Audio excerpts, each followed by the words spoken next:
I am a Dave Chappelle fan, super fan. To me, and I really came to this conclusion after the last special on Netflix. And Dave dropping this today, I guess very late last night, I would say cemented it if it wasn't already cemented to me. I feel like it was cemented on his last special. And this just reinforced the idea that to me, he's not like the GOAT, as in you just throw around GOAT, like somebody who's really good at something, you just call him the GOAT. Dave Chappelle's the greatest stand-up comedian of all time. I said it. We got to get it out of our systems. I know it's an odd thing to say. Normally, we don't say that about a person while they're still doing it, especially when there's a history behind them, you know? Like, if stand-up were new and Dave were the best doing it, you could be like, yeah, that's a fair statement. But it's difficult with as much good comedy as there is now and as much good comedy as there has been over decades. To just give that crown to somebody who's still active is not something that a lot of people are comfortable doing. But I am. Dave Chappelle is not the best working comic. He's not the best living comic. He's the best stand-up comedian of all time. And I think I'll go to the grave saying it. Mainly because at this point, I'm 36 years old. If some young guy comes up and takes the throne away from Dave Chappelle, I'll probably be too old at that point to even, acknowledge what young people are doing. I'll be so out of touch it won't matter. So I'll just still leave the crown on Dave.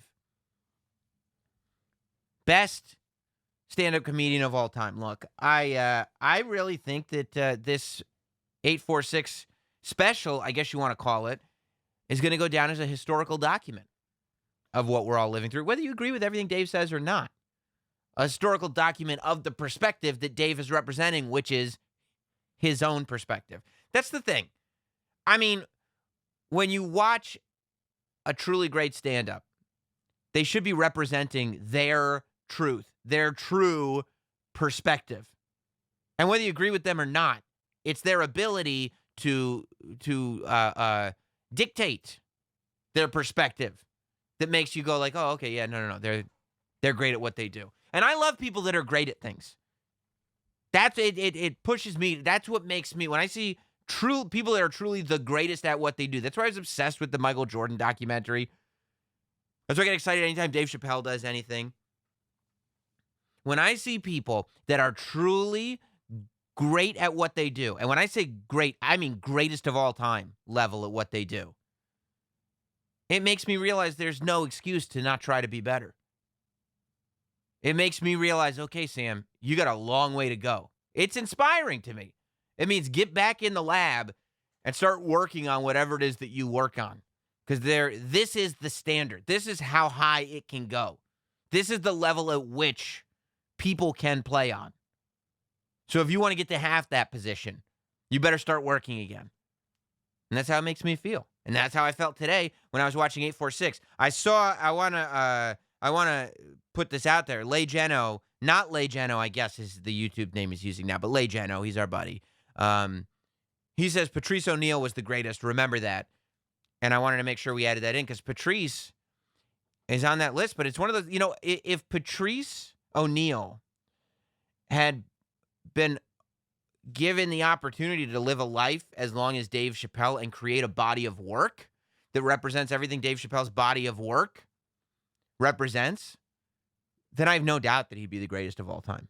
Because in the amount of time that Patrice O'Neal was on this planet, there's nobody that did better with what they had. I mean, nobody was better on the radio. Nobody was better on stage. Nobody put out better specials. He just wasn't around long enough to make the impact that Dave made. If Jordan were around for 2 seasons of basketball and then left, he would have been a person who could have been the greatest of all time. It just is what it is. So I'm watching this Chappelle special today, and it's amazing. It's about 30 minutes, and it's on YouTube. I thought it was on Netflix and on YouTube and everywhere, but I don't think it's on actual Netflix. I don't know if maybe Netflix just can't do stuff that fast. I don't know how Netflix works. I don't know. I figured there was just a back end where you could just upload some shit and it would go on. But I didn't see it on the Netflix page. I saw it on Netflix's YouTube page. I saw Dave Chappelle started an Instagram just so he could put this out there. It's free to the public, but through Netflix. It's still a Netflix special. That's why I said on Twitter today, Dave Chappelle drops Netflix specials the way some comedians drop podcasts. And I think people thought I meant that frivolously. And I was like, no, I just mean with not only the amount, but the fact that they were unannounced. That's all that meant. I don't know. I don't know why you needed to go any deeper with it. But I mean, I certainly didn't when I was thinking it. I just thought in my head and then I wrote it and then I sent it. There wasn't. But so I turned it on. And here's what I think. So it's 30 minutes and it's the first time he's done stand up since this all started. He said it was taped on Saturday. It was taped like a week ago. It was taped June 6th. And it's the first time he's done stand up since the pandemic. And he says all this, and it is appears to be unedited. It might have had some editing because they go to the crowd and everything, so maybe he did longer than a half hour and they just cut it down. Who knows? But it's very, very raw in its presentation. And you might say, well, this isn't really a fair historical document of everything going on right now because it really does just talk about the protests that are happening right now and the fact that Black Lives Matter and that discussion has become so prevalent right now. And while that's true, to me, I think that the surrounding encapsulates everything that we've been going through with the pandemic as well. The fact that we're watching this thing, and there's a reason that he included all of that, you know? You're watching this special, and because you're like, how did he do a stand-up special about stuff that's going on right now in the middle of Corona? But he figured it out. He's Dave Chappelle. He's rich, bitch. He can do whatever he wants. So he did this special in an outdoor like pavilion type space. And the seating was outdoors. I guess it was there in Ohio where he lives. And the seating was outdoors and the seats were in pairs, but they were all spaced 6 feet apart on this field that was in front of him. And they showed everybody pulling up in their cars. Everybody got their temperatures taken. They were all checked for symptoms before they were even allowed to sit down. Chappelle had the Dave Chappelle C logo masks made for everybody to wear. And I mean, you know, historically speaking, wearing your own merch is like cornball shit. Like wearing your own merch is about as cheesy as it gets. But somehow Chappelle gets away with it all the time. His last special, he's wearing like an army jacket with his own name on it. This special, he's got a Chappelle like medallion on. And then everybody in the audience is wearing Chappelle masks. Maybe it's because he doesn't sell it. He just has it made and then he wears it because he's like, I like me. So I'll wear my name on my stuff. And I'm like, yeah, I can get behind that. So I think that, and the idea that this person who's fueled by stand-up comedy, theoretically, admits freely that it's the first time in 87 days that he's done stand-up. And look at this weird scenario that he's got to do it in. You know? So I think that is your documentation of the world that we've been living in for the last 3 months. And then the fact that even though there's every reason in the world presented to not do this, there's every reason in the world presented to not get on stage and to not try to do a comedy special. It's very, very difficult right now. It's much easier to just sit home, skip it, and realize you got enough money in the bank that COVID could go on for another 15 years, and it's okay if you don't work.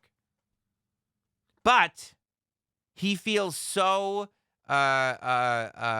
pushed to get on stage and get off his chest what's on it that he goes through it anyway, and I think that that's amazing. And then you listen to him, and I mean, he's just this is the difference between real life and Twitter. The difference between real thought and going by whatever a brand is or whatever your personal brand or whatever popular thought is or anything like that. When you listen to Dave Chappelle speak and you listen to him give his opinions on police brutality and the deaths of black people happening as often as they've been happening, and the reactions that people have to him. And he goes through everything. He's talking about, George Zimmerman and Trayvon. He's talking about everything that's happened throughout. And he just does such a good job. And there are jokes in there. But at the end of the day, he is allowing society to reflect on itself. He's holding up a mirror to society and saying, this is what's going on. Like Chappelle, by not having to tweet out instantly, oh, something just happened, here's my opinion on it. He's actually able to take a step back and look out and see what's going on. And he sees how this person is reacting. And he responds to it. And he sees how that person is reacting and responds to it. And then he sees his truth. And he lets you know this is why. And it's thoughtful and it's thought-provoking and it's just really, really good. He goes into, and it's really funny too, because now, Chappelle is such an icon and so the greatest of all time that nobody has the real balls to truly go against him. When he put out that last special and he wasn't sort of kowtowing to the wokeness of the world that we're in right now, there was that sort of wave against him of people going like, what happened to the old Dave Chappelle? And you're like, stupid. This is Dave Chappelle. This is how he's always been. But there wasn't anybody prominent that would stand up and go like, well, I'm against this, because they know you're not going to win. You're going to lose. And it's really funny because there's a few people that he goes after. He goes after Don Lemon a little bit in the special. And, he talks about this idea that Don Lemon put forward, which is that celebrities should be using their voice. And don't be silent on this. And if you're silent, then you agree with blah, blah, blah. And he goes after that idea a little bit. And he goes after Candace Owens quite a bit. Because Candace Owens put out this video. She figured she had all the answers, Candace Owens. And look, I don't want to tangle with Candace Owens. She's a very smart lady. She knows all kinds of big words. She knows how to use them. Smarter than me, more articulate than me. I'm a goof, okay? But Candace Owens puts out this video where she's explaining, she's finally found the angle. She's like, okay, I know that I can't side with BLM on this one. I know that because that's the left. That's the left, that I can't side with the left on this one. So I have to find my angle. I have to find my angle where I can say, hey, and this is what Candace Owens does. She is very, very smart.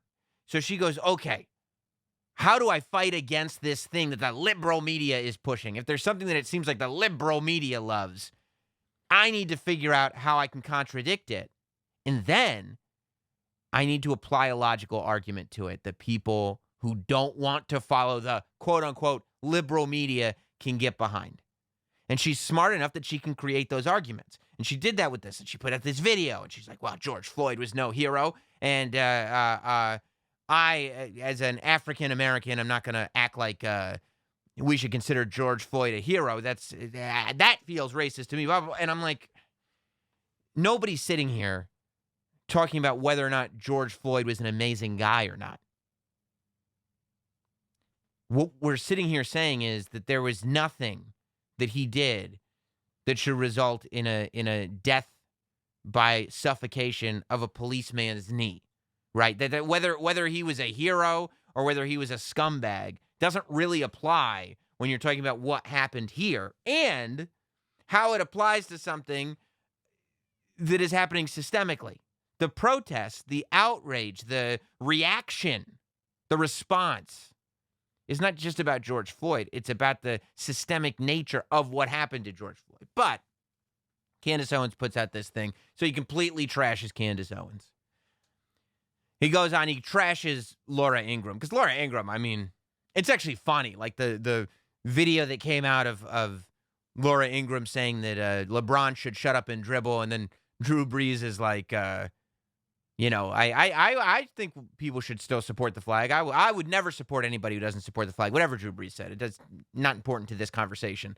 And Laura Ingraham said, well, Drew Brees has every right to have an opinion. Shouldn't people let him have his opinion? And it's like you put that face to face with what you said about LeBron James.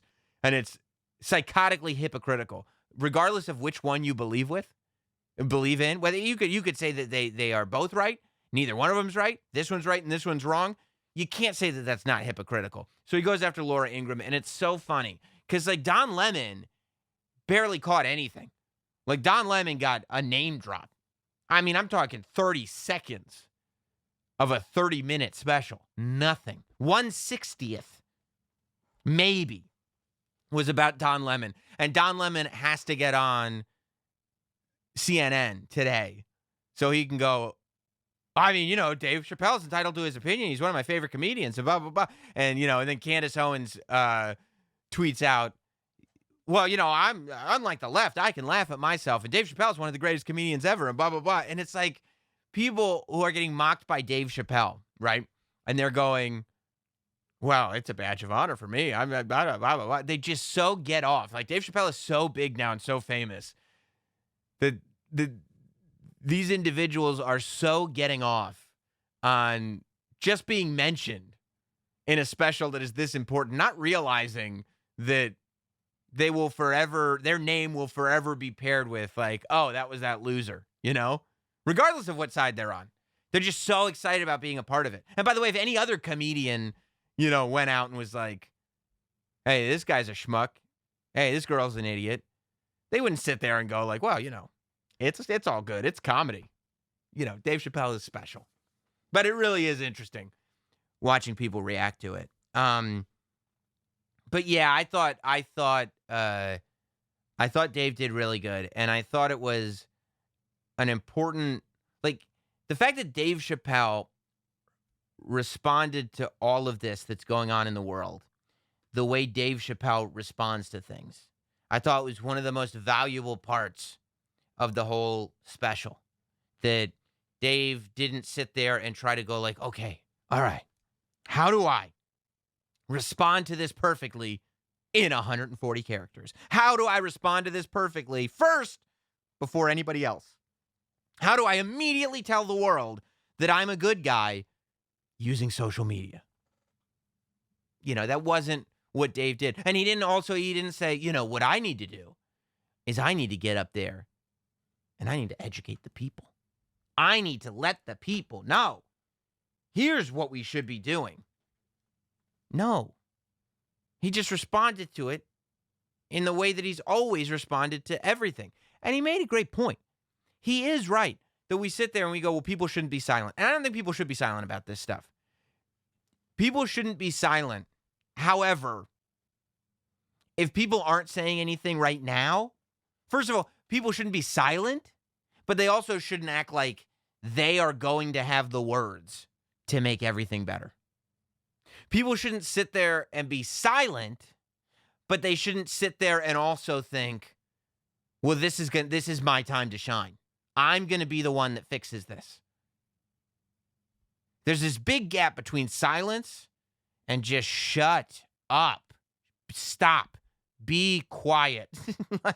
I liked it better when you were silent. Those are two separate pillars. There's a lot of middle ground in there that you could really find a sweet spot for yourself, depending on who you are. Like, if a musician wants to just send out a tweet or something, or maybe say something in an interview, or just go like, hey, Black Lives Matter, that's the side that I'm on. Perfect.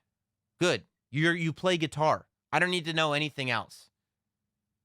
But it's like the guitar player, and I don't mean, by the way, if it's a guitar player that has been historically political and knows what he's talking about in any given way, then of course. But if it's just some random dude who's a musician and has never, ever thought about any of this and just wants to make sure that he's on the right side of this social tidal wave that's coming over,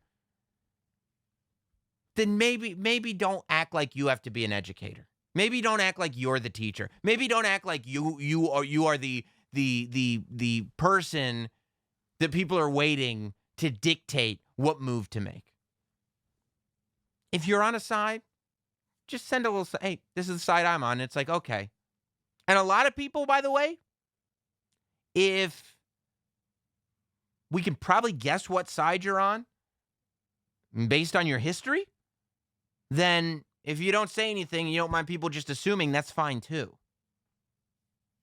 But this idea, it's I mean, this idea that people they got to come forward, they got to say something, they have to educate their followers. No, you don't. There's educators out there. I have a degree in sociology, and I don't feel qualified to educate anybody in what's happening. That's not my role in life. That's not my position. Okay, if Professor Cornell West wants to go on TV and educate people, I'm okay with it. You know why? He's a professor from Harvard University. I'm good with that.